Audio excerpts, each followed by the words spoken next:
What's up, everybody? Welcome to the Fantasy Football Game Show presented by Front Yard Fantasy. I'm your host, Simon, joined as always by John, Luke, and Jeff. How's it going, guys? Doing great. I'm really glad Jeff is here. Oh, Craig's gone. What the hell? Jeff, it's good to have you, man. Did you get a haircut? Yeah. I got a haircut. I got a lot more handsome in the meantime. And now I actually changed my name, so I go by Derek. Oh, Derek. Yeah, you guys saw Marco. Curveball. It's Derek. Yeah, okay, Derek. So you can find Jeff, who now goes by Derek, on Twitter at Marco_14P is where you're going to find Jeff, Derek, Marco, whatever you want to call him. The artist formerly known as Jeff, Marco. Yeah. Marco. But currently known as Derek. Yeah, my Twitter handle is just a symbol. It's a big D. We're glad you could come in and sub for Jeff today. You know what? It's honestly an upgrade. But guys, we've got a special guest joining us today.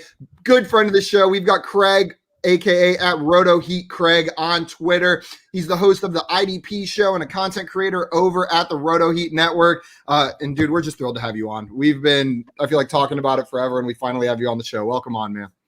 Thanks. I'm glad to be here, but it's great to be here. I love the show that you guys put on here, the way you have so many different people come in and have a really different, fun style show. So it's great to be on. Thank you, guys. Oh, appreciate that. Of course, man. We're glad to have you. Today, we have some tier lists that we are going to be creating. We've got Marco, Derek, Jeff, and Craig here to help us. It sounds like we've got 10 people ready to create these tier lists. What we are going to be doing, redraft talk is starting to kick back up after the NFL draft. It's happening again. We're done just talking dynasty for the offseason. So we're going to be going through and making a dynasty running, or we're going to do a redraft running back tier list. One job, Simon. I had one job and I ruined it. Redraft running back tier list. And then also we are going to be doing a Steven Spielberg movie tier list. And I was saying before the show, I didn't realize just how many great movies were on that list until I was looking at all of them as a whole. That's going to be a fun one. It might be the Pixar debacle all over again, where it's just like all of them are in S except for Cars 3. It wasn't even a debacle because everyone agreed. Yeah, you're right. That was our most. Everyone just agreed. People were only mad when we didn't put them in S. So excuse me. Anthony's in here, said Spielberg's going to rake the S tier. At least 7 will be up there. Yeah, we'll see. There are a bunch of good I don't know that movie. What's up, Anthony? Jay's in the chat, said, what's up, Front Yard fam? Welcome in, Jay. Also, big shout out to Jay again. Jay was the one who orchestrated getting Craig on the show. So we got Jay to thank for getting Craig on here. Craig is a hard man to get in touch with. Oh, he's off the grid. That's the safest place to be. The safest place to be. It's all those kids. That's all the kids. He actually lives in the woods. That's a really nice green screen behind him. They live out. Those are trees behind him. They live in the wilderness. Jordan says Craig looks so cute today. Craig's just looking good Jordan. Over there. And Josh looks different. Yeah, Josh got a haircut and so changed his glasses. And Craig, I thought we scared you away right there at the beginning. Just popping out, said, "I'm out of here." No. Jordan said, "I called Craig cute," and he leaves. What's up, JR? Welcome in. Glad to have you here. And NBA as well. Welcome in, man. Jay said they're going to miss you in the chat, though. The chat squad's going to miss you in there, Craig. And Jordan said, I don't like it when it's only Jay down here. Down here. I love how he's added like spatial reference to where the chat is in reference. See, to me, the chat is to the right, so it's not below. Yeah, it would be over here. Over here. LQ's in the chat. Real Deal Fantasy. Welcome in, man. He's a JL for president. I don't know about that. Everything. I don't. That's too stressful. Please, no one I'm close to in my life ever become like a high level politician. I just can't handle find that. Out all those things you did. Oh, you got a few years before you can be president anyway. So I either have to die or clean up my act before then. So I got some years to figure out which one of those paths I want to take. NBA had a question for us to start the show. We can go ahead and start this. He wants to know which team has a tougher schedule, Bucks or Chiefs. Have any of you looked at the schedules enough to determine which of these teams you think has the tougher schedule? I have to look them up. I got to look it up too. I have only looked at my Bears. So yep. And I have only looked at the Browns schedule. While we look this up, Marco, we haven't even really talked since the draft. How do you feel about Justin Fields and your Bears? Oh my gosh. I don't think I've ever been happy with a Bears, like a full Bears draft, like I was this year. Like, good, pretty much across the board. I mean, not just Justin Fields. Obviously, I don't really remember the rest of the draft because after Justin Fields got drafted, I just went out crazy. No, but I'm just kidding. But I love like the O-line guys they got. Even the later round O-line guy. I'm totally gapping on his name. It's like something like Odom or Borum or something like that. And I think he's a solid guy if you move him over to guard from tackle. So I really liked the Bears draft. I think that they made all the right steps. Now they gotta figure out what they're gonna do on defense. But draft wise, I was a big fan, and it's been a long time since I could say that across an entire draft for the Bears. I feel like what the Broncos did this season is what the Bears did the season when they drafted Mitch Trubisky. It's just like kind of inverted, but that level of mistake. Yeah, I honestly like. I think for me, I see what you're saying. I think when I look at what the Bears did in the draft, I'm excited about it, but now we just need to see Matt Nagy see if he can actually develop a player, because so far the Bears' biggest weakness outside of messing up a couple of drafts is that they haven't proven they can develop a player. They get either really talented guys come in and play well, like an Allen Robinson, but they've never taken a guy that they've drafted and made them into or gotten them to their full potential that a lot of people see. So hopefully Nagy doesn't mess it up, but if he doesn't, I think we're looking good right now. Yeah, that's a really good point. You think Nagy's out or I guess in what world, like what's the line there where like Nagy's probably on the hot seat if they go, like if they're not a winning team, or is it? I don't think that I don't think Pace is going anywhere for a long time at this point. Whether you're excited about that or not, I think he's kind of stuck there for a little while.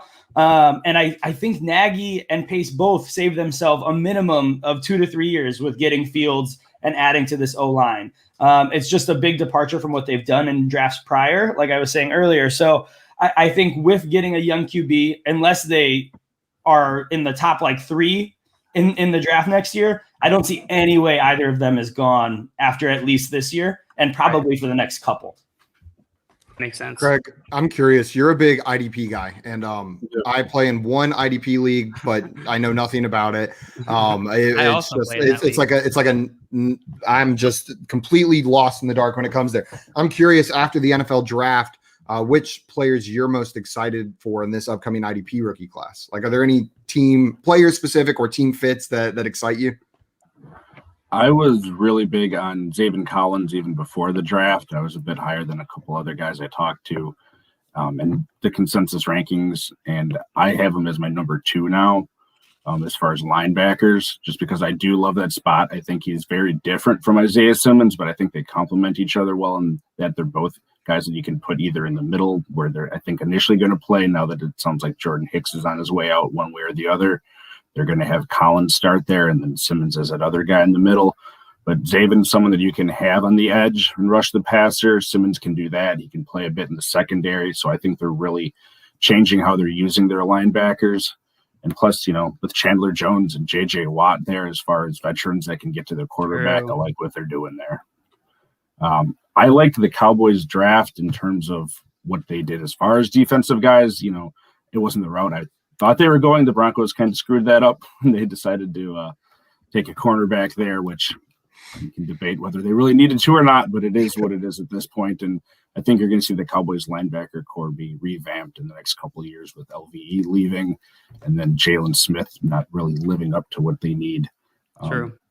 And the safeties, a lot of people, whether they're relevant for IDP leagues, depends on your scoring.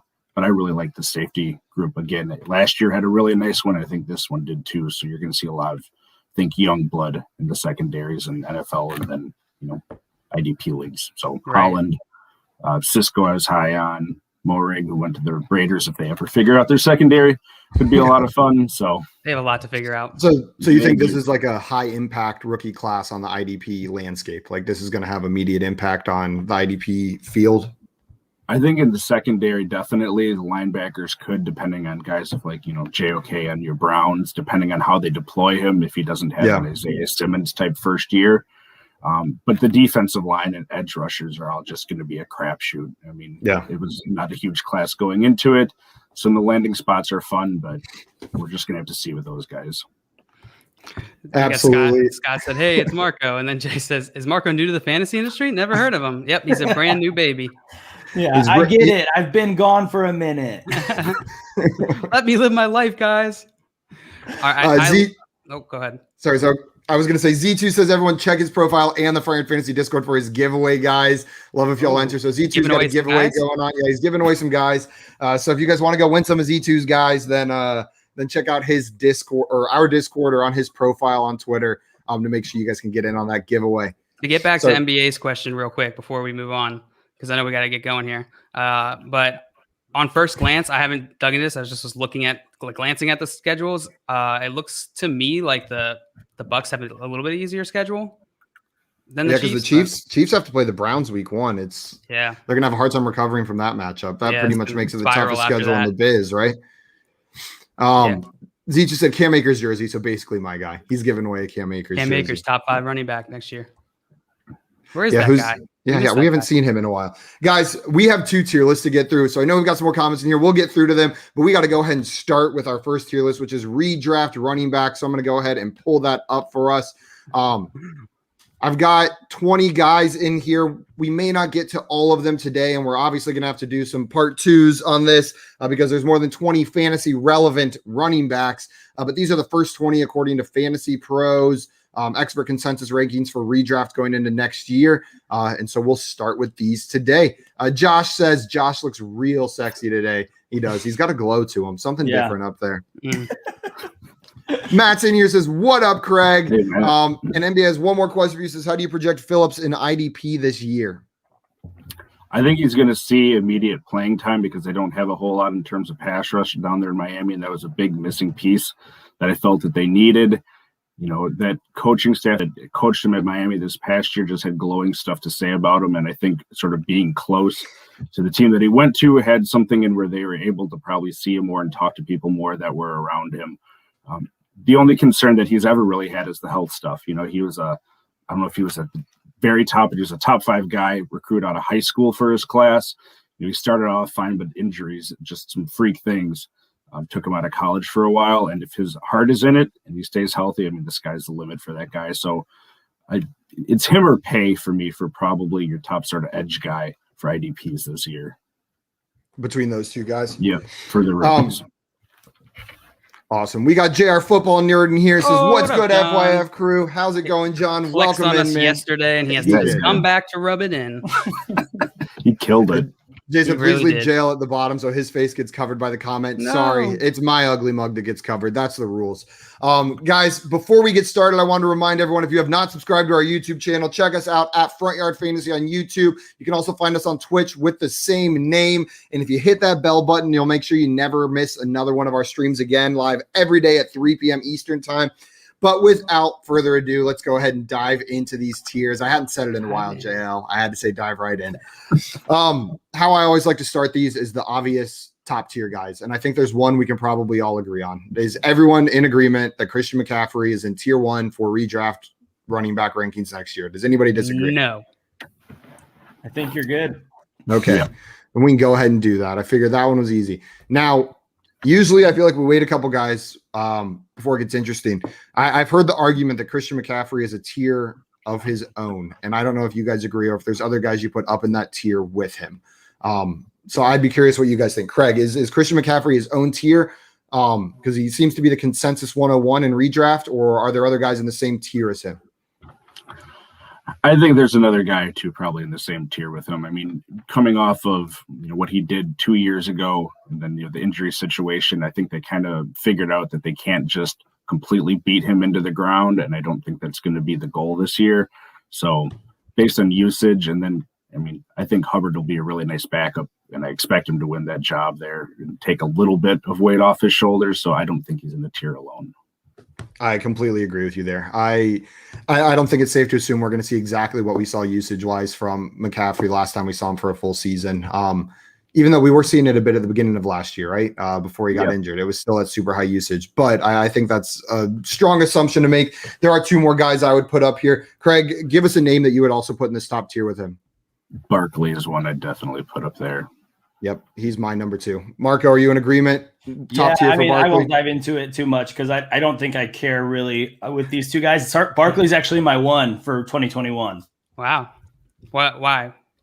I honestly, I won't go into it too much. I think that Craig kind of hit the nail on the head where I don't think CMC is going to see the workload that he did see before. They added Chuba and they added Terrace Marshall. And so I just think there's other weapons on this team now where they don't have to just feed him the ball constantly. And the same could be said with Saquon, but I think Saquon, he's just a different level dude. Like Christian McCaffrey is a major playmaker, but I think Saquon athletically, playmaker wise, he can just do it all similar to McCaffrey. But I think his body, granted he's coming off an injury, I think his body is built to kind of handle a little bit more. And I think the Giants will have to still lean on him more than the Panthers will have to lean on CMC this year. Yeah, that's a really good point. I feel like plus you have like Panthers having a QB, so there is some variable there. Yeah. Anthony wants to know, how is Derrick Henry not an automatic tier 1? What does this man have to do? So I guess let's talk about Derrick Henry now. This is redraft, John Luke, right? This isn't Dynasty, so we're not worried about it. I still discriminate based off age. Too much Dynasty. John Luke, would you put Derrick Henry in tier 1, or is he a tier 2 running back for you? No, he is a tier 2. He's a tier 2 running back for sure for me. This offense is changing a lot. They lost Corey Davis. We don't know. I think he's still, obviously I still have him in tier 2, so it's not like that big of a fall, but I'm just not as confident that we're going to get the same production that we got the past year. I think that we might need to temper expectations a little bit. I am historically always down on Derrick Henry, so take that for what it's worth. Yeah, I think this is finally the year I'm coming around. I'm done saying that it's an outlier season, and I'm finally admitting that he's an outlier player. And he can likely continue doing it. Derrick Henry, I think, is a tier 1 guy for me. But I totally understand not putting him up there. So JL says tier 2. I say tier 1. Marco, where are you putting Derrick Henry? He's tier 2 for me. I mean, obviously he's an athletic freak. He's one of the best pure runners in the game. But he almost saw 400 carries last season. And the season before that, he saw 300. I get that he's a different breed. But at a certain point, we have to realize it's still the NFL. These guys are getting beat up no matter how huge they are. He's a phenomenal running back, but to me, he's tier 2. Tier 2 from Marco, Jeff, Derek. Craig, what about you? We've got 2 tier 2s, 1 tier 1. Where are you putting Derrick Henry? I'm putting him in tier 2 as well, just based on, sort of what we saw with McCaffrey 2 years ago. That, to Marco's point, really high level of usage. It just does something to your body. We have enough trending of that in the NFL over time to show that. And I would rather be wrong and happy about it for his sake, putting him in tier 2 than expecting him to have that sort of season that he did last year. Yeah, I don't know if there are any running backs who have done what he's done in the last 2 seasons and then continue to do it for a third year. So I'm a little cautious. I totally understand that. My thought process is fool me once, fool me twice, fool me 3 times. I'm finally buying in, but maybe I'm on the wrong side of it. This is going to be a Mike Evans. So maybe now I'm on the other side. As soon as you buy in, he's going to break your heart. Okay, what are you saying? Mike Evans has continued to put out 1,000-yard seasons. He has not broken my heart. I thought you were about to say we were going to fight about Mike Evans again, John Luke. Jordan said Saquon should not be tier 1. He completely disagrees with that. He's yelling, but I don't see how you don't put that man up there. Yes, okay. And just for a reminder for everybody, this is redraft, not dynasty. So we're doing redraft tiers here. Jay says nobody else in tier 1, in my opinion. But Scott says he thinks Dalvin Cook, number 3, belongs in tier 1 as a third tier 1 running back. Craig, where do you view Dalvin Cook on this? I think based off of usage, what they did last year, and I think how they're going to have to utilize him again this year, you can really make a case for him to be in tier 1. I don't know. I mean, if we had half tiers, I'd put him at 1.5. But I know we're not doing that, so I'd probably have him in tier 2 along with Henry. He's a guy that I worry about with how much they use him and just his history of just getting dinged up in the NFL and what that does to you, which you can't really predict injuries like that, I realize, but something that's just still stuck in my head for certain players. So I'd have him in tier 2. Yeah, and I think something to add to that, Craig, is like, who knows how your league is set up with this extra game now. Yeah. But I think the likelihood that Dalvin Cook plays that game is probably lower than a lot of the other guys who are up in that tier. Obviously, both these guys are coming off injury, but still, I just think with Dalvin's history, with an extra game, I think there's more of a shot that he would miss that extra game rather than play that extra game, no matter where it falls in the season, you know? Yeah. Yeah. John Luke. I think I'd put him in tier 1. Honestly, you know, they did have an offensive coordinator change. Clint Kubiak. Gosh, can't say that. Clint Kubiak. But you know, he's expected to keep the same offensive scheme going. He'll be the one calling the plays. I think they're going to still be semi-run first. So you know, I don't expect much to change for Dalvin. So I would put him in tier 1. I'm right on that line between 1 and 2. Part of me wants to put him in 2, and I think 2 is a slightly bigger tier because I think you could make an argument that there's a break right there. We're done with tier 1 in my eyes. Christian McCaffrey, Saquon Barkley are just a different breed of running back in today's NFL with the way that they're utilized on their teams. Alvin Kamara would be up there for me, but there's a little bit of uncertainty with the change of quarterback on that team. I'm still tempted to put him up there, but until we see it, I'll probably have him in tier 2 as well. But I think I would put Dalvin Cook in tier 2 as well. Not an indictment on him, more just a separation for Christian McCaffrey and Saquon Barkley. They're almost like a super 1 tier, and then this would still be like some tier 1 level athletes. So I would put him in tier 2. So that's 3 tier 2s. Oops. He's still trying to sneak his way up into tier 1. 3 tier 2s and 1 tier 1. So Dalvin Cook ends up in tier 2.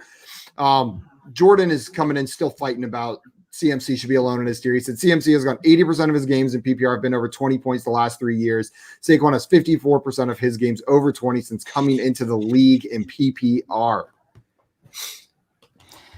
I hear that, and I think I'm one of the guys who I like Saquon's talent as a runner and as a pass catcher. I think he's the most complete NFL running back, and I don't know if there's anyone who really comes that close to him. Yeah, I think look at their offenses historically, right? Like, I think that probably accounts for a lot of that, and I think it's getting closer this season than it has been in the last couple seasons. Saquon played a majority of one of his seasons like injured. Know what I mean? He came back much earlier from an injury than people were expecting him to, and you could tell in his output and the way he played on the field. Now again, we can't predict things like that. It could easily happen. Trey's in here. He says all fantasy platforms got Jay Taylor ranked too high in his opinion. He does not like Jonathan Taylor as high as all these platforms have him. So I guess that's a name we can talk about next, guys. What tier do you have Jonathan Taylor in? Is he in that tier 2 with Derrick Henry, Dalvin Cook? Do you sneak him up into tier 1, or is he a tier below those guys, maybe down in tier 3? Craig, what do you think? Yeah, I think I would probably have him in tier 2 based on what we saw from him the first year. And, you know, I'm going to have to assume he's going to have an expanded role this year. They still have a really solid defense where I don't think they're going to be blown out, and they're going to have to be playing catch up and just chucking the ball. He did show himself to be an all right pass catcher, and I'm thinking they're going to expand on him doing that this year so they don't have to just sit and rely on Nyheim Hines. Marlon Mack does kind of throw a variable into it that not a lot of people are talking about, as someone that can go in and sort of do what Taylor does to a lesser extent too, and they're not just going to forget about him from what they've been talking about. So I could see the argument for tier 3, but I'd put him up in tier 2 for redraft. Tier 2 for redraft. Marco, what do you think about Jonathan Taylor? So I'm probably higher on on JT than a lot of people. So he would be like at the very top of tier 2 for me, because I agree with Craig. I think he's going to get more involved in the passing game. I think if we look at what the Colts have done in this offseason, they lost Costanzo, but they brought in, a guy like Eric Fisher. And I think when they didn't go out and get another wide receiver to help Carson Wentz, they basically told us, and they added a guy like Kwity Paye. I think they basically told us, hey, we're going to have a really stout defense and we're going to run the ball really, really well. And so I think just alone as a runner, he could be close to a Derrick Henry style kind of guy where he just gets insane amount of touches. And then if you add in the fact that they're going to be throwing him the ball, I don't think we see a decrease in his targets. If anything, I think we go the other way. everyone says like, well, Phillip Rivers was a drop-off guy. I get that. But it's not like Carson Wentz is like a special quarterback. I don't believe he is. And I think he will rely on that. He'll rely on JT as a pass catcher because they really only have Pittman, the ghost of T.Y. Hilton, and, whatever third injured wide receiver they have. So I think JT is going to have to play a major role. Disrespect for T.Y. Hilton. Trey said Taylor should be going around I Aaron like Jones. him. It's just at this point, what are you going to do with him? Not rely on him, No. A bunch of people lower than we're saying. Trey said he should be going around Aaron Jones, though we haven't tiered Aaron Jones yet. But then he said, honestly, I think he's in the same tier as Dobbins, but I'm being nice saying I take him after Jones. Jay says tier 3, and we had Matt say tier 4 for Jonathan Taylor. And just to clarify something, Matt said this is a lot of tiers for 20 guys. This is not just for 20 guys. We are going to be doing more running backs than just part 20.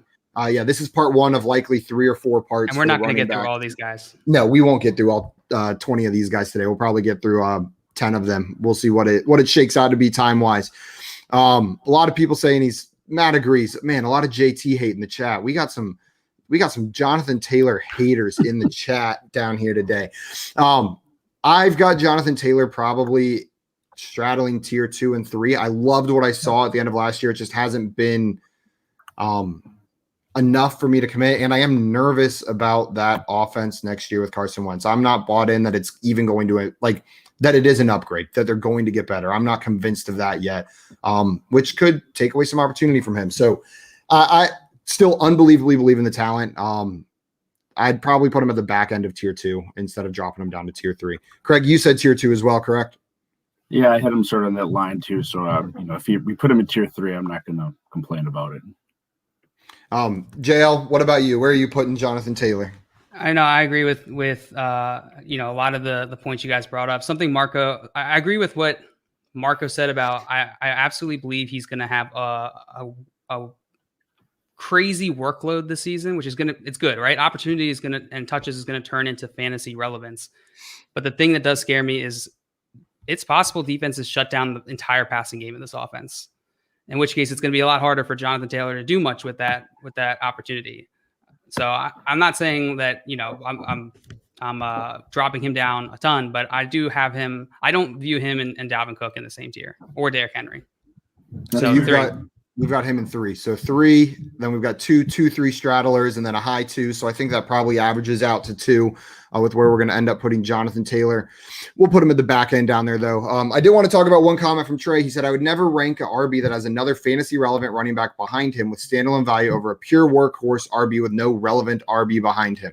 I understand that, but I don't think you can say that as a general rule. Yeah, Chubb over Myles Gaskin. That's exactly what I was going to say. Nick Alexander Madison can play football pretty well. Like he's not.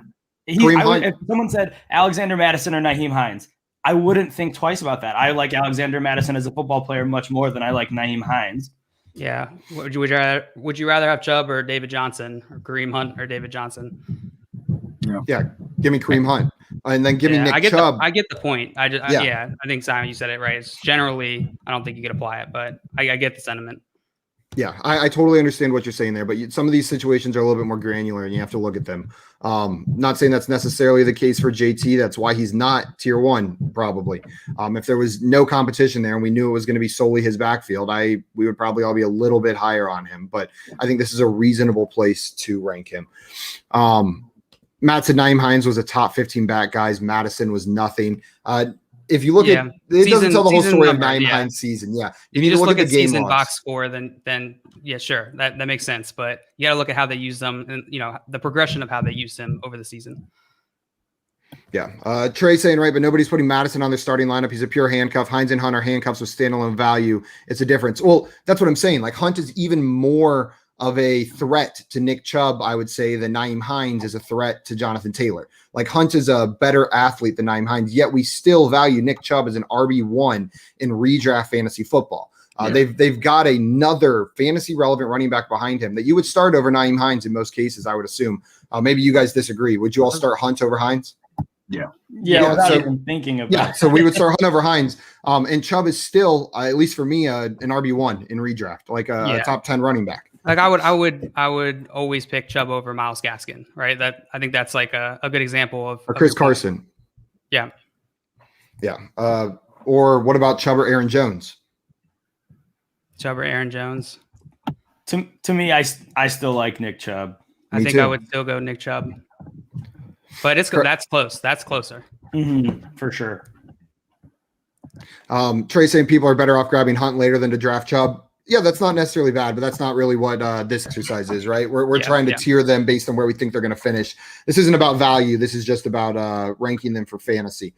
Okay, guys. Yeah, is there anybody else that we want to just talk about before we start going in order down this list? Somebody that you think belongs in conversation with these guys? There's one name that comes to mind for me, and that's Alvin Kamara. We talked about him a little bit. I think we need to talk about him. For me, he's tier 2. He's a tier 1 talent. He's had tier 1 usage. There's just so much changing on that team that I can't confidently put him in tier 1. Him and Drew Brees had such connection. He was utilized so well in the passing game. That offense moved so well. Those are all things that we don't know if they're going to stay true this upcoming year. So Kamara's tier 2 for me. Marco, what do you think? Where are you putting Kamara? Yeah, so he is tier 2 for me as well. I am not really worried about what they do at quarterback right now, and I know we saw a little bit of that last season, and it was kind of alarming. But I think having a full season to prepare for something like that is a little different.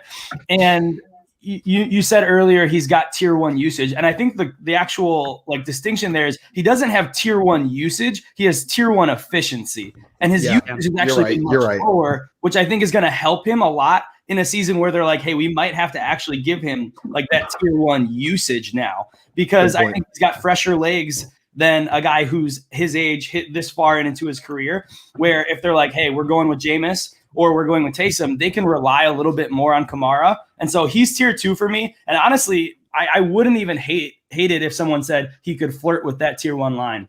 I completely agree with you there. Craig, what do you think? Where are you putting Kamara? Just out of necessity that they're going to need to use him more, I think, this year than they have before, even combined with that efficiency. His efficiency might go down without Drew Brees back there, but I still think that, he's, however you want to look at it, the 1 or 2 weapon on that offense. And yeah, the offense is changing, but even when Brees wasn't there last year, you got points out of him. So I completely agree with putting him in 2. John Luke? Yeah, I think it's a very similar argument to Jonathan Taylor, right? The new QB, there's a possibility they entirely shut down that passing game in that offense. There's a chance we get Taysom Hill, and that I'm not expecting that, but there's still a chance that happens. I think we need to temper expectations, but I'm not expecting a crazy down season for Kamara. So tier 2, I think is exactly where he belongs. You're tempering expectations from the number 1 overall fantasy running back to a top 5 to 10 overall fantasy running back. And 10 would be very low, I think, in my mind. I'm still expecting a top 5 season from him, even in this change situation. It sounds like we're all in agreement. This is a tier 2 guy. Sorry, excuse me. We had a trade from Swamp that he wanted us to talk about. We skipped it over earlier. He said he got Odell, Eckler, Locke in a 2022 first round, and he traded away Matty Ice, Mike Davis, and Scary Terry. Inputs on that trade. What do you guys think about that trade? How do you feel about that? Oh, Eckler. Is this the same one that he put it in the Discord? He said it was slightly different. There was some changes to this trade. He said, I got JL's input, but there's been some changes. He's curious what we think about it. I mean, just off the bat, it's hard to, could you put it back up? Actually, sorry. It's hard to kind of know without knowing what the context of his team looks like. Yeah. And kind of where he's at. Is he, it sounds like he's probably trying to win it now. But when you lose a guy like Matt Ryan and Mike Davis specifically, those 2 pieces I would add to any deal to go get guys I really believe in. So I don't really care too much about losing them. Scary Terry obviously is a guy who's a phenomenal football player. I don't know what the big loss is at wide receiver from Terry to Odell, depending on what this guy's roster looks like. I don't hate it though, because you get the 2022 first. I think Eckler is going to be a solid football player this year. And then who knows what we're going to get from Odell. And then Locke to me is, unless it's super flex. And honestly, even if it is super flex, Locke to me is a little bit of a throwaway piece. Yeah, I think so. He posted this Discord, and I think I said something similar. And I would said go see if you can get him to throw something else in, a different player in or pick in instead of Locke. But I think I lean that side as well. He says his other QBs are Joe Burrow, Russell Wilson, and his other running backs are Chris Carson and Chase Edmonds. So I could see that making sense. This definitely depends on roster construction. And in your case, I think it makes sense. If you didn't have those QBs, then I wouldn't be making this trade. Well, and maybe his roster is a running back away from being like a competitor, right? And he believes Eckler is that piece that's going to push him over the edge. I can see that because I view Eckler as a big upgrade over Mike Davis. Even though I am excited about Mike Davis on the Falcons, I still view Eckler as a big upgrade in that department. It depends on team construction. I think this is a fairly even trade, like from a value side on each side, and what side I would take would depend on what my team looked like.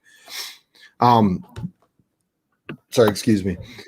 Trey, following up on the Chubb thing. We talked about this a little bit yesterday. How many points did Chubb finish with? He actually had 11 fewer PPR points, but Chubb played in only 12 games last season. Hunt played in all 16. So Chubb played in 12 games, finished with 11 fewer points. He was a monster on the field even when Chubb was there. But we got to keep on moving, guys. I say we just start up here at the top now. Aaron Jones. We have to bake into the equation that he may not have Aaron Rodgers next year, right? That's something that could happen, and what that changes for him. Do we expect, if Aaron Rodgers comes back, are we expecting the same kind of output from him? And then if he doesn't, I think that changes the equation entirely. Marco, what do you think about Aaron Jones going into next season? Yeah, I'll be brief. I think if Aaron Rodgers stays, Aaron Jones is in tier 3 still. And if Aaron Rodgers goes, he probably moves down into tier 4 for me. I think without Rodgers, he might have some issues just because I don't know who the defense is going to care about more than him, because they're going to have, a Blake Bortles potentially back there. Man, that would be so fun to watch the Bortles come back. I live for Blake Bortles. I just feel like he's chaos in the NFL, and I love it. Craig, how do you feel about Aaron Jones going into next season? It sounds like Marco said 3 under the current situation with the amendment that if Rodgers leaves, he probably moves down to 4. What are you feeling for Aaron Jones? Yeah, I think it's just a complete mess if Rodgers isn't there. And I'm working under the assumption in my leagues that he's not going to be there this year, just because I think that's how it's going to end up. So I'd put him in 4 based on that. Yeah, I think I tend to agree with you. It seems like a crazy reality that Rodgers isn't going to be back with the Packers, but that all signs are pointing that direction. You would have to be making an assumption to assume that he would be back playing with him. I feel like that's a bigger leap than assuming that he won't be. Yeah. So I agree, tier 4. I'm just nervous about what that offense will look like without Rodgers, and I think he's been a big beneficiary of a positive offense. John Luke, are you in agreement, or are you putting him a little bit higher? Let me play devil's advocate here for a second. How are we so hyped on DeAndre Swift's opportunity, despite having a bad offense? But having a bad offense immediately is bad for Aaron Jones. Like it could still mean that he has a ton of opportunity, and they have to lean on him more than the passing game. Could he still have the same type of season, or one, if not better, even if Rodgers is there or not? I guess it's the argument that we made for Kamara earlier, right? Like Breeze is leaving, the efficiency could go down, but the usage could go up. Aaron Jones could be a more crucial piece of that offense without Rodgers, but we don't know. Marco, Craig, anything to add to what JL said? I trust Hill and Winston a lot more than I do Love and Bortles. Yeah, that's a completely fair point. I do trust both of those guys down there in New Orleans, and we've seen a little bit of it in New Orleans as well, I guess, right? Like we've seen it without what Drew about Brees. Swift? What about Swift then? I trust Goff more than either one of them too. And they have a better offensive line too, in my opinion. Yeah, their O-line is pretty filthy, actually. And, with the addition of Sewell, I agree across the board. Like, that O-line is pretty awesome. And they still have a guy like Hawkinson, and I'm a St. Brown believer. So I think they'll have enough pieces where Goff will be able to spread it out a little bit, and it'll give Swift some more space. And I honestly think Swift is a better – and I know I might get flack for this. I think Swift is a much better runner than Aaron Jones is. Aaron Jones is a phenomenal playmaker, and Swift is too, but I think Swift gets underrated for how good of a runner he is sometimes. That's fair. I think I have him in tier 3 for what we know now, but I think I'm outvoted here. So if I'm putting him in 4. We'll put him in 4. And guys, We only got through 7 names, but we got to move on to Steven Spielberg movies if we're going to be able to talk about those as all. Otherwise, we're just going to say Jaws and then end the stream. That's how that's going to go. Swamp missed our entire. Oh no! And then he said BRB again. I'm gonna text him to go watch it. Yeah, and then I'll respond in the Discord as well. I missed it. I put it up on the screen, but Sean is in here. What's up, Sean? Welcome in. Glad to have you here. You're just in time for us to talk about some Steven Spielberg movies. I know Craig's a big Jurassic Park fan, so I left that one off so that he doesn't get the chance to talk about it. We're just going to talk about all the other movies. That's all right. There's a lot of other good ones. I'm just kidding. Jurassic Park will be first up there. Some of these movies I do not know. So we don't have to rank every one of these, but we'll make sure we get to the ones that all of us want to put into this tier list. And we're going to get to it. Let me go ahead and share my screen. We've got A, B, C, D, F for this one. We don't have 8 tiers for Spielberg movies. We got to force them into these 5. Trey was saying A.J. Dillon will be more involved in his opinion, and Vulture waste some touchdowns as well. It's possible for sure. It is possible. I don't know what I've seen that would make me make that assumption, but besides just him coming into another year more developed in the offense, but that's definitely a possibility with a talented back with that draft capital sitting there on that roster. That's definitely something we could see. Craig, you were the one who said you were a Spielberg movie guy. So I want to start with you. Which of these movies is an, oh, there's no S up here. It just starts with A. I'm a dingling. So we're starting with A. Which one of these movies is an A tier movie? You know what? I got to fix this. We're having an S. Well, while you're doing that, I'm going to say, so my favorite movie of all time is Jurassic Park. I'm not saying it's the best movie made ever, but it's my favorite movie. So I think Jurassic Park is up there, but a movie that I think is a better movie than it overall is Jaws. And Jaws is, in my mind, no question, an S tier. It's one of the better, more important movies just in terms of even what they did as far as getting that thing made and the troubles that they went through, and then what it resulted in, and sort of having that summer blockbuster movie experience, kickstarting that back when it came out. So both of those two off the top of my head are an S tier for me. Jurassic Park is still a movie that when I watch it now, and I watch it way more than I should, it still makes me feel like a kid. And I still remember what I felt seeing that in the theater, and just that amazement of, this seems like it could be real, just the way those things looked and the technology and how those special effects still hold up and are better than some of the crap they put out in movies now. So off the top of my head, those two are S tier for me. I completely agree. Jaws from an impact standpoint alone probably can't move it out of S tier. And then Jurassic Park, dude, it's giant dinosaurs in a great movie. Like, you just put dinosaurs in there like that, and I feel like it's automatically B tier. And then you make a good movie with dinosaurs in it, it has to be an S tier movie. Marco or JL, any disagreement on Jaws and Jurassic Park in the S tier? Love it. Fine with me. Those were the two I would have said too. Where is Jaws? Can someone help me find? Right, oh, there it is. Right where it was. Right where it was. Thanks, JL. I appreciate that help. Got you.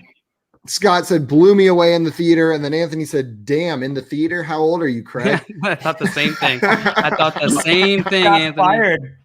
My parents let me see it. When it came out, I was almost 7. So they took me to see it way before I should have. Nice. But they know my brother and I wanted to see it. And I did have nightmares because of the Velociraptor. So, They were terrifying. Yeah. Jay said he saw it in theaters as well. Man, we're talking Jurassic Park, not Jaws, right? Yeah. I did not see Jaws in theaters. I was not around for that one. Was I born yet? I don't know the year Jaws came out. When Jaws came out. Jaws came out in the 70s. So okay. Scott bringing up a movie, the one I was going to say belongs in S tier in my mind. I love the entire Indiana Jones franchise, even the ones that people consider shitty. But it's very clear to me that Raiders of the Lost Ark is an S tier movie. It was unreal. I'm not saying it's perfect, but it's just wildly entertaining. So much fun to watch. And those movies hold up pretty well too when you go back and watch them. Maybe besides Kingdom of the Crystal Skull, but all the others hold up pretty well. Raiders of the Lost Ark is my favorite of the Indiana Jones movies. That's S tier for me. What do you guys think about Raiders of the Lost Ark? Never seen it. What? JL. Never seen it. I don't like it. I don't like Indiana Jones. It's got a stupid name. I don't know what to say about that. I honestly wouldn't, and I might get, I don't know what people are going to think of this, but I might put Lost Ark and Temple up there in that S tier, and then that would be my S tier. Craig? That's it? Yeah, so I didn't see these until way later than what I should have. My brother is a huge fan of all three of them. The first one that I saw out of the whole four of them actually is Crystal Skull, which is a joke and a farce. And Yeah, I'm fine throwing Crystal Skull down to F. Yeah, me too. Yeah.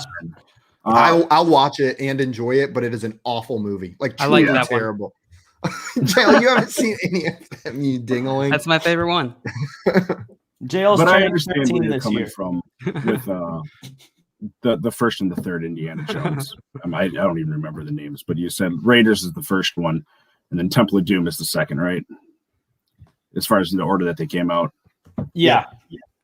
Like in for terms sure. of their significance and how they're perceived, they're definitely a S tier somewhere in there. So I'm not going to fight over those.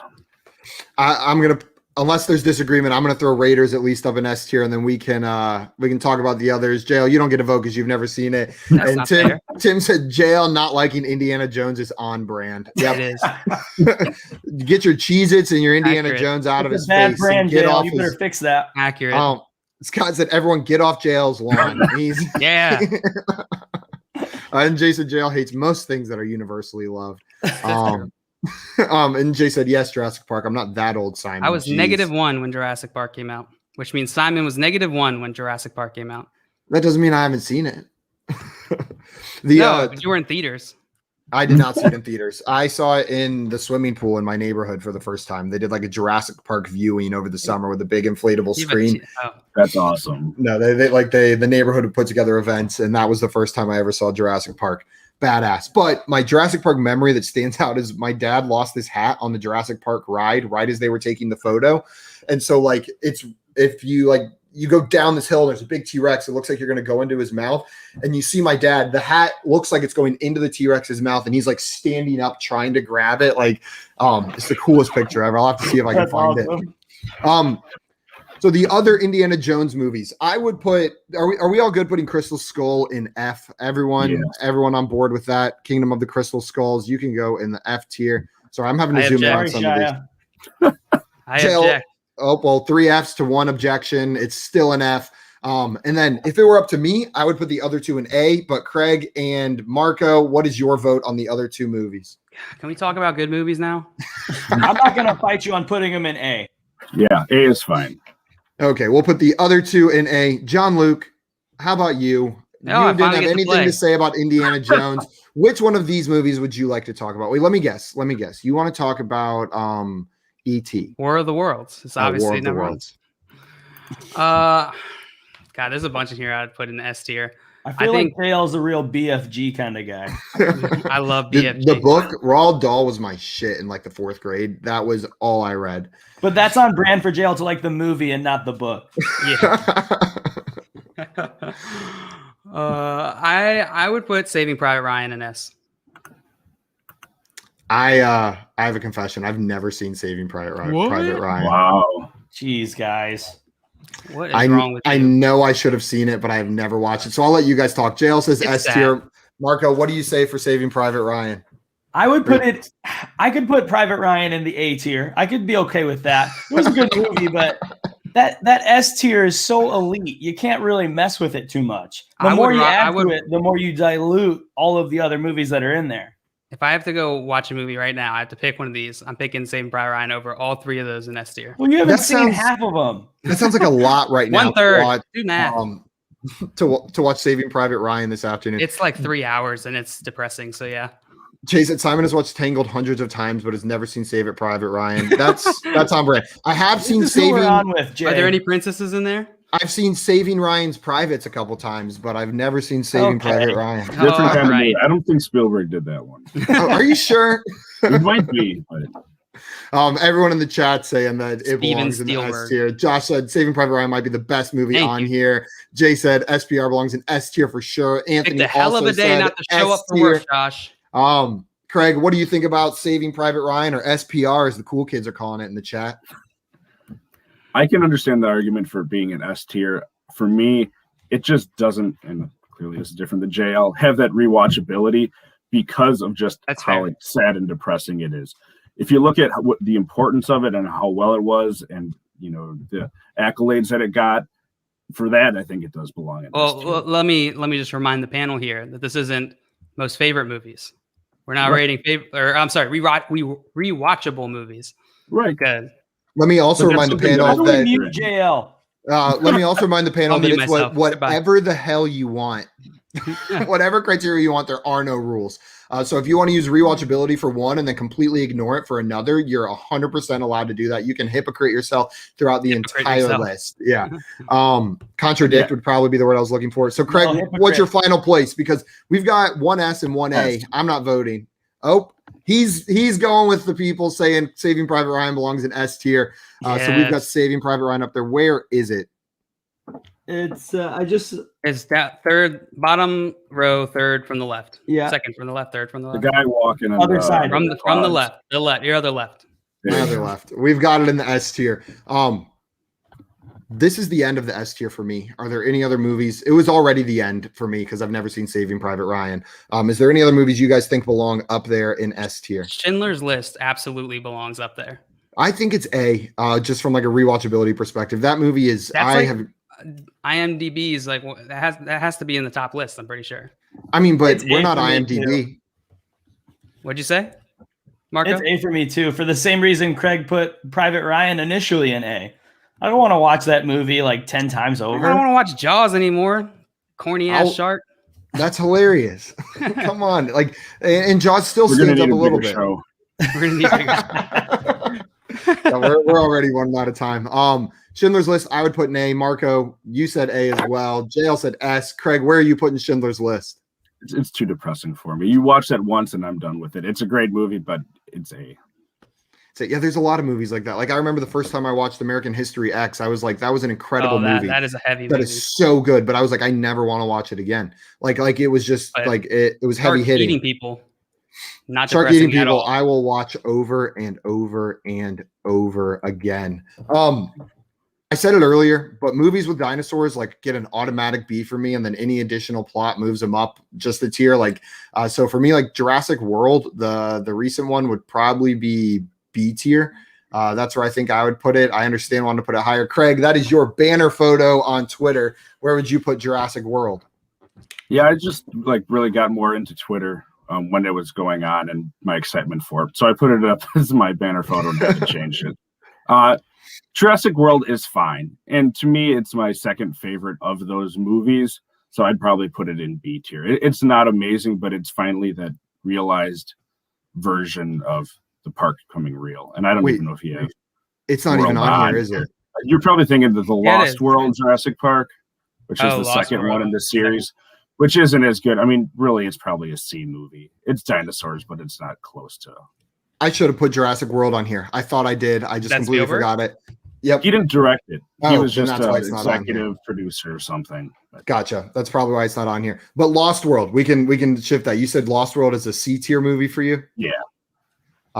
I would put it in B just because I love dinosaur movies, period. Like that automatically puts it there. Even if it's a shitty movie, like it automatically gets bumped up a tier. So we've got a C and a B. Marco, where would you put The Lost World? I don't have strong opinions on it. I would rather probably see it in C than B as well, though. And it's probably only there because it's a part of the Jurassic Park movies. It's got a lot of really cool parts, but it goes on way too long. Yeah. You lose some of like the awe of the dinosaur stuff. I feel you there. John Luke, where are you putting it? Yeah, I agree with them. C is fine. C for The Lost World. Craig, we'll come to you next. Which movie do you want to discuss next? There's still so many big name movies on here. Movie that I really like that I didn't think I would. I liked Lincoln a lot. You know, it's probably like B tier anyway. I don't think it meets what we have in A or S. And it is another one that just drags along. It's not anything amazing, but it was a quality movie that I enjoyed. Marco, have you seen Lincoln? I have seen Lincoln. I think that one is one that I probably wouldn't watch a ton either, but it was a great movie. So it's probably on the fringe of B, C, but it was good enough. I'm not going to argue B. I like that. Yeah, I tend to agree. I think Daniel Day-Lewis freaking killed it in that movie as Abraham Lincoln. Like that was unreal. Yeah. His performance as Abraham Lincoln in that movie. That alone, like, was it my favorite movie on this list? No, but it's a B movie for me. John Luke. B movie. I never seen it, so whatever you guys think. Sounds like B. Should we just do SpongeBob episodes for JL? Yes, Yeah. please. Yeah, from now on, we'll do SpongeBob Please. episodes. That's next week. We also had a question earlier. Someone asked if we had done redraft QB tiers yet. We have not. We'll work through the running backs first, and then we will probably do wide receivers, and then I would imagine quarterbacks third is probably what we're going to end up doing. Marco, which one of these movies do you want to talk about next? Goonies, A. I can do that. I can live with Goonies A. I not S like Jay said, but it's good. I would. Did Jay say S? Yeah, I think I would put it B. I think I would put Goonies in the B tier. John Luke, where are you putting Goonies? I don't think I've ever seen it all the way through. I have seen it, but I don't think I've ever like sat down and watched it. Except Only for like maybe only when I was standing up. Yeah. I don't remember it being that good. I'll put it in C. C. So we've got an A, a B, and a C. Craig, where are you putting it? If you put in any of those, you break the tie. Jason Goonies is S, you monsters. You monsters. With how I've been ranking them and how we have this board, it's an A for me. An A. I That's can't push it to S. I'm sorry, but that's where it ends up. I feel like the 90% of the time I'm watching Goonies, it's at like a shitty pizza place. I don't know why. I feel like they're always just playing like Goonies or an equivalent movie on the TV at these like shitty pizza places. So I haven't like most of the times I've watched it, it's just been like 30 minutes at a time. Scott said, holy shit, logging off. He's out of here. Because we put Goonies in A tier instead of S. Is that what he's mad about? Good riddance, Scott. See ya. Anthony wants to know, have you guys done an alcoholic beverage That's tier a great list? idea. We have not, haven't. but we can. Add us a John list. Luke, I'm gonna let you pick the next one. Oh, thanks. I think you can make an argument. I know this is not gonna be popular. You can make an argument for Catch Me If You Can in S tier, but I will settle for A. I've never Marco, seen don't Catch make Me If that You face Can. at me. JL, I don't think I remembered how much I dislike you until we took tiers together. That Christopher Walken scene alone deserves to be an S tier. I would put Catch Me If You Can in a solid D tier. You son of a... wow, Oh, You know what, Derek? I'm gonna come to blows over Really this. pissing me off today. Scott says eye roll gif. I Craig, thought what about logged you? off. Where are you putting Yeah. Catch Me If You Can? A. A? And Yeah. Hey! John Luke, what did you say? I said A. You said A, and I've never seen it. So Catch Me If You Can ends up in the A tier. You got outvoted, Marco. That's fair. Your D doesn't matter. I think we got to talk about ET, right? Like we can't not talk about ET. Like we have to. ET kind of creeped me out as a kid. Like it was like that was just kind of like weird and freaky to me. I was a dinosaur kid over an alien kid. Like I just like dinosaurs more. I'd probably put ET. And then the ride at Universal is bizarre. It's so weird. It's just truly one of the weirder rides at that park. And that they continue to have it. Like all the other rides that old, they've torn down and they're like, nah, this one we're keeping forever. But I'll put ET in B tier because it freaks me out, but I get that it was probably like an important movie. Craig, where are you putting ET? ET is C for me. C. It creeped me out as a kid. It gave me nightmares, worse nightmares. I remember where I saw it and just having nightmares. We were on vacation. It bugged the crap out of me. If you want to talk about another movie with aliens that's better, Close Encounters of the Third Kind that he did is way better than ET. So C tier from Craig. Josh said Goonies is great, but probably A for me. We're about to have another riot. Jay said if ET isn't at least A, I'll never watch this show again. Anthony said ET, S tier. Simon, go hide in your closet. Get out of here. So we've got a B, a C. JL, where do you put ET? This all rhymes. It's probably B for me, guys.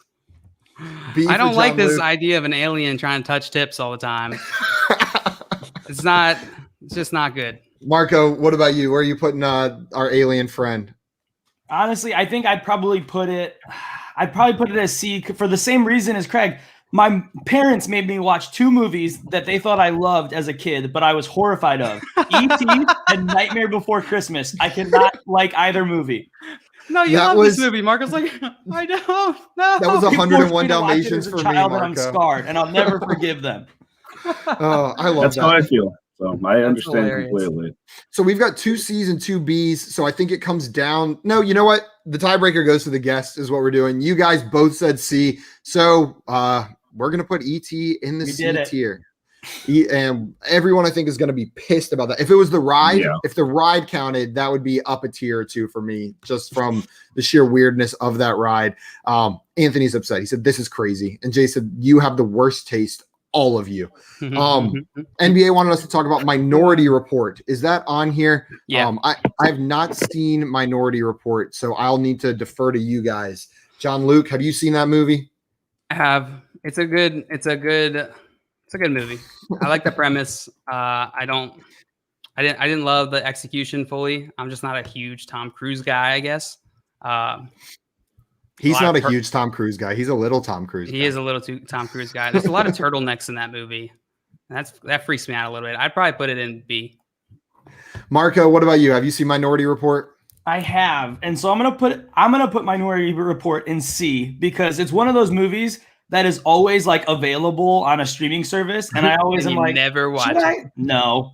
And I scroll right by it. Craig, what about you? We've got a B and a C, right, Joe? You said B? I said B, yeah. Craig, I'm right in that zone with a C. Like JL, I'm just not a Tom Cruise guy.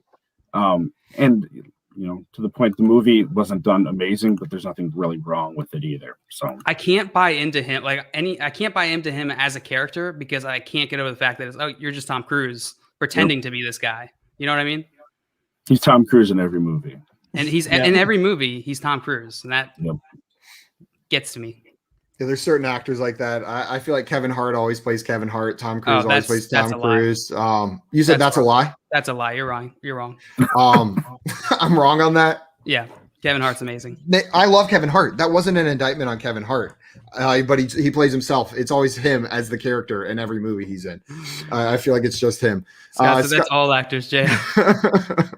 People are mad. Jay said, redonkulous, blasphemous. I'm pissed off of this. I got one that I think it should be that we should all agree on. It's Hook should be at least in A, but I can make an argument for S just for Robin Williams. I've never seen Hook. I wouldn't put it in S. I won't argue A. I would put it in B. So we've got. I like that breakdown. We've got a B, an A, and Craig, where are you putting Hook? I'm fine with A. Robin Williams, this is peak Robin Williams coming into the consciousness of society and just his amazing humor. The movie itself, I don't think is great, but it gets the Robin Williams boost, definitely. So we'll put Hook up in A for the Robin Williams boost. Marco, let's do 3 more movies on here before we call it today. Marco, which one of these movies do you want to talk about next? Make sure we get all the favorites, or it could be one you hate and you want to make sure we get the hatred in there too. Can you zoom in really quick and scroll across? Yeah, a lot of these I haven't seen. So there's one that I think I know I want to say, but okay, keep going. We're good. Okay. I got some movies to watch this weekend. Okay, keep going. Oh, Ready Player One was Spielberg? Yeah, so I'm going to do Ready Player One. And I was going to put it in B, but if Catch Me If You Can is in A, then Ready Player One should be in A. You're probably going to Ready Player One. I'm going to put in F. I loved the book so much. And then I watched the movie and literally within 5 seconds, they completely threw out like the entire character development of the main character. Like he was supposed to be like this. Do that. No, but like entirely, like just completely different person. Like in the book, he's like this really poor kid. And then it starts the movie and he's like, hey, I already got my car. I'm super rich. I'm super cool. Like they only have so much time, Simon. Well, make a second movie. It was just nonsense. I turned on the movie and I was so mad because like all the things I loved about the book just weren't present. F, fuck that movie. Sorry, pardon my French. Craig, how do you feel about Ready Player One? We have an A and we have an F. I know our my cohort and your guys' friend too, Ricky Butts, has it in S tier, and I told him I just couldn't put it up that high. So I was going to say B, so that's what I'm going to say. I was fine with it. I hadn't read the book beforehand, which I know if you're all about the book and then you go see the movie and it completely throws you off, I understand where you're coming from, but I didn't think it was that bad. So it's a B for me. That's like Harry Potter. In the books, he was an alien, not a wizard. Yeah, good point. But I felt like that was enough of a rewrite that it changed it enough. Know what I mean? So it worked out. John Luke, we've got an A. Craig, you said B, right? Yeah. And then I said F. So where are you putting Ready Player One? They also didn't have accents in the book, so it's a big change for Harry Potter. Can I also mention mine's a conditional A? If you bring Catch Me If You Can down, then I'm fine with B. Nope. You know what's I'm gonna put it in A. I also read the books, both of them.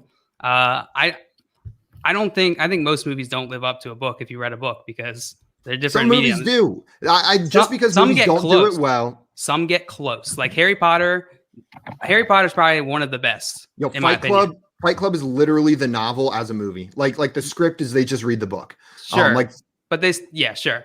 But Harry Potter does even like have mess ups, like the whole Harry and Ginny, like they just like completely rewrote how they like actually end up getting it. I digress. I'm putting this in A. I'm putting this in A just for the fact that I thought they did a good enough job, and I like the premise of the book. The book isn't even that great. I am a sucker for anything that is like science fiction like that. If you guys have read Jurassic Park, that is just way different than the movie too. Yeah, Dinosaur Wars are totally different. I think that's what you need to do if you're going to make something from a book to a movie. You have to change it enough where people aren't like, all right, well, this little part's different, that little part's different. You have to like severely change it, and then people can live with the two of them being different.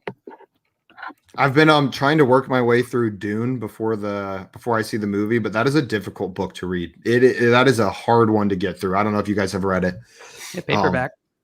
You've only read the paperback? Sorry, I don't read paperbacks. I'm just kidding. I only read paperbacks. I'm poor. Paperbacks or library books. Ready Player One was up there. Craig, are there any more movies on here you want to make sure we talk about? I can scroll through them again if you'd like. I'd mentioned it before, but Close Encounters of the Third Kind. I don't know if you guys have seen it, but that was just a huge movie when it came out. It's there in the middle. There it is. I see it. Where would you put that movie? With how we have it on here, I'd put it in B with Lincoln. In B? I have not seen that movie. Marco, have you seen it? I have not seen that one. John Luke? Nope. Craig, you get the sole vote on this guy. Close Encounters of the Third Kind is going into the B tier with Lincoln, and we all got some homework to watch that one. The movie I wanted to talk about is Poltergeist. I wanted to put that one up there, and that is a B for me. That's right up there with Lincoln. That is such a fun movie to watch. And I just love good movies in that genre. Like there's just so many shitty movies in that genre that it's really nice when you get like an actual quality movie. So that's a B tier movie for me. Craig, what did you think about Poltergeist? Yeah, I mean, it wasn't really well received when it came out, but in terms of lasting over time, sticking in the consciousness of society, some of the quotes from it and stuff, and just even the screenshots of the TV and all that, I think it's a solid B. Marco? That was one of the first movies that like creeped me out to my core. That was like a horror movie I watched. So I agree. John Luke? Never saw it. Then it's a solid B. We're all in agreement except for John Luke, who's never seen it. Poltergeist goes in the B tier. Jason, Catch Me If You Can and Ready Player One over E.T. is a joke. He's livid about this E.T. take, just absolutely mad. And Munder Difflin, Scott said Close Encounters is A, Poltergeist is A. He said the A and C tiers have been undermined significantly by Catch Me If You Can and E.T. respectively. So they're mad. Guys, we've got time for one more. And Craig, since you're a special guest today, I'm going to let you pick the last movie you want to make sure we talk about today on this tier list. It can be a favorite, another one that you think belongs up there, or one that you want to make sure gets the hate it deserves as well. Boy. I'm going to go with one that I didn't like at all, just because we need something at the bottom with Crystal Skull. I didn't like AI. So I don't know that it's F, but it's like D or something like that down there. I just didn't have any use for that movie. John Luke or Marco? Have not seen that one. Completely agree. That was not a movie that I watched and I was like, I'm happy I watched this movie. Yep. I think the only good thing about that movie is the score, the music. Like I forget who did it, but it has good music throughout it. But besides that, it was a pretty shitty movie. If I'm not mistaken, wasn't that wasn't originally a Spielberg movie, right? Like he wasn't intended to direct it. I think it was someone else. I think I remember reading that, but I'm not positive. Josh said, I did not like AI either, actually. I'm totally fine. I'm not sure it deserves to be down there with Crystal Skulls, like all the way in F, but it's at least a D for me. Yeah. Craig, are you putting it in D or F? D. D. Marco? I think it was Kubrick Good that at had that. it originally, from what you Kubrick? said. Okay, that makes sense. John Luke, and you said you've never seen it? Never seen it. So we're going to throw it in D. Guys, we did not get through all of them, but we got through a solid number of these movies today. And you know what? I'm proud of how we limited the S tier. I think that easily could have gotten out of hand with how many good movies there are on here. We could have loaded up the S tier with all of the movies that were in tier A as well. But we kept those 4 up there, created a pretty elite S tier. And Jurassic Park, Jaws, Raiders of the Lost Ark, and Saving Private Ryan is a pretty awesome list of movies to populate that top tier. Says Jason, the guy I've who's never never seen Saving Private Ryan. Okay, sorry. You want me to just ignore it and never say anything, John Luke? Yeah, Thanks for that contribution. We all got a lot out of that. Scott said Crystal Skull should be in Z. Yeah, if there was one. Yeah, if there was a Z tier, that's where it would live. It was truly awful. Maybe I'll go watch it after this just to remind myself how terrible it is. Anthony said the tier isn't bad, actually, just not enough S tier. Disagree, Simon. Wow. And Jay says, I love all of you, but despise your taste. That's fair. Craig, I wanted to thank you for coming on today and playing tiers with us, helping us get through those first 7 running backs. We had a lot of discussion on those first 7 guys, actually, so we didn't get through very many of them.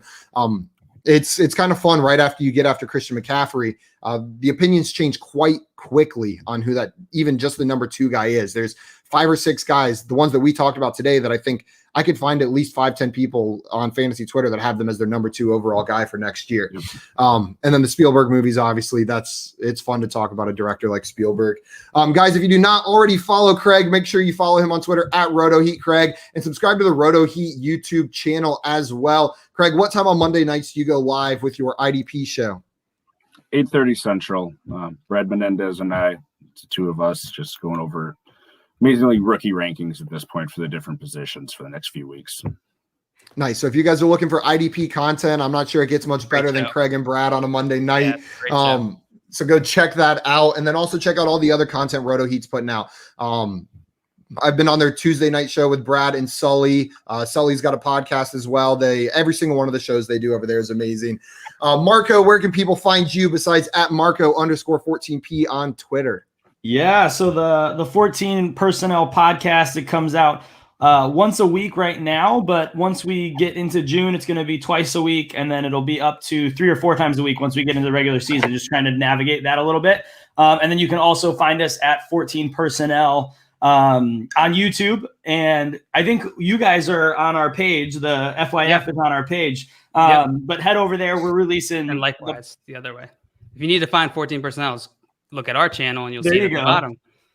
Yeah, but Reciprocal. we're releasing a ton of stuff, whether it be like our Dynasty show, our kind of flagship show, 14 Personnel, and we've got some other things going on, like 5-minute debates where we talk about dynasty values for players, ADP reports where we break down some ADP heading into this season and next. But yeah, so you can find all that stuff over there. Awesome, guys. And if you do not follow us on YouTube or subscribe to us, we are there at Front Yard Fantasy. If you weren't subscribed, you might have missed this show today with Craig and Marco, and you wouldn't want to miss that. So make sure you subscribe over there. Josh is not here today, so does somebody else want to remind us what makes fantasy fun? Trading is what I've heard. Drafting? Rumor has it. Craig says he's heard. Yeah. Rumor has it trading makes fantasy fun. Guys, unless you've got something else, we are out of here for today. We will be back tomorrow at 3 p.m. Eastern time. Anything else, guys? No, it's great to be on. Thanks, guys. It was a lot of Yeah, fun. thanks for having me. Thank you, Greg. We're out of here. Thank you guys so much for coming on today.